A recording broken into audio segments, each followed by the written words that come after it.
The year is 1251. Inside the stone walls of a monastery in Aylesford, Simon Stock kneels on the cold floor.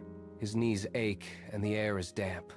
For decades, he has lived in silence, his eyes fixed on the wooden crucifix. He prays for his brothers, who face growing hostility from those seeking to dismantle their holy order. He grips his rosary, his knuckles turning white. He asks for a sign, a tangible assurance of grace in a world turning against them. Suddenly, the heavy iron candles flicker and dim.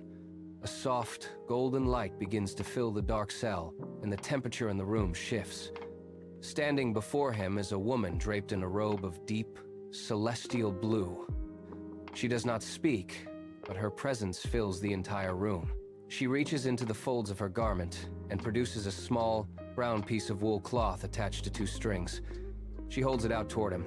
Simon reaches forward, his hands trembling with a mix of fear and wonder. As his fingers finally touch the rough fabric, the woman vanishes. The cell returns to silence. Simon stands, his heart hammering against his ribs. He drapes the brown scapular over his shoulders and walks out into the monastery courtyard. The monks look at him, their expression shifting from confusion to a profound sense of awe. From that day, the scapular becomes their armor. When the wind howls against the chapel walls, they reach for the wool at their chests. When threats mount, they tighten the strings. Simon spends his remaining years in prayer, passing the tradition to the youngest novices, placing the cloth over their heads one by one. Faith becomes a physical weight they carry. Decades later, as Simon lies on his bed, his breath slowing, he reaches up.